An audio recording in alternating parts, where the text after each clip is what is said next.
Attention at 9ಗೆ ಸ್ವಾಗತ. ನಾನು ವಿಜಯ್ ವೀರಪ್ಪ. ಮೊದಲಿಗೆ ಹೆಡ್ಲೈನ್ಸ್. ಬಂಟ್ವಾಳದಲ್ಲಿ ಅಬ್ದುಲ್ ರಹೀಮ ಬರ್ಬರ ಹತ್ಯೆ ಪ್ರಕರಣ. ಮೃತದೇಹಕ್ಕೆ ಇಸ್ಲಾಂ ಸಂಪ್ರದಾಯದಂತೆ ಮಯ್ಯತ್.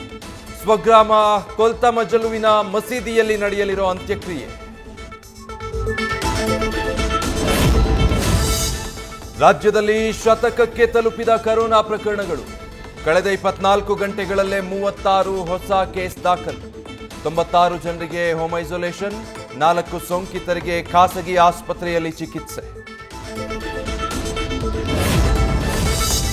ಕರೋನಾ ಆತಂಕದ ನಡುವೆ ನಾಳೆಯಿಂದ ಶಾಲೆಗಳು ಪುನಾರಂಭ. ಶಾಲೆಗಳಿಗೆ ಪ್ರತ್ಯೇಕ ಮಾರ್ಗಸೂಚಿ ಹೊರಡಿಸೋಕೆ ತಯಾರಿ. ಶಿಕ್ಷಣ ಇಲಾಖೆಗೆ ಸೂಚನೆ ನೀಡಿರುವ ಆರೋಗ್ಯ ಇಲಾಖೆ. ನಿನ್ನೆ ರಾತ್ರಿಯಿಂದಲೇ ಉಡುಪಿಯಲ್ಲಿ ಗಾಳಿ ಸಹಿತ ಮಳೆ.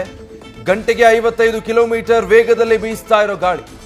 ಅಪಾಯದ ಮಟ್ಟ ಮೀರಿದ ನದಿಗಳು. ಕಡಲ ತೀರದಲ್ಲಿ ಅತಿ ದೊಡ್ಡ ಚಂಡಮಾರುತದ ಸೂಚನೆ. 4 ತಾಲೂಕಿನಾದ್ಯಂತ ಪವರ್ ಕಟ್. 3 ದಿನಗಳ ಮಳೆಗೆ ಹೈರಾಣಾದ ಕೊಡಗು ಚೆಸ್ಕಾಂ ಇಲಾಖೆ. ಗಾಳಿ ಮಳೆ ಹೊಡೆತಕ್ಕೆ ಮುರಿದು ಬಿದ್ದ 765 ವಿದ್ಯುತ್ ಕಂಬಗಳು. ಕತ್ತಲೆಯಲ್ಲೇ ಪರದಾಡ್ತಾ ಇರುವ ಗ್ರಾಮೀಣ ಭಾಗದ ಜನ. ನಗರ ಪ್ರದೇಶಗಳಲ್ಲಿ ವಿದ್ಯುತ್ ಮರು ಸಂಪರ್ಕ ಯಶಸ್ವಿ. ನ್ಯೂಸ್ ಫಸ್ಟ್ ನಿರ್ಭೀತಿಯಿಂದ ನಿಮ್ಮ ಪರವಾಗಿ.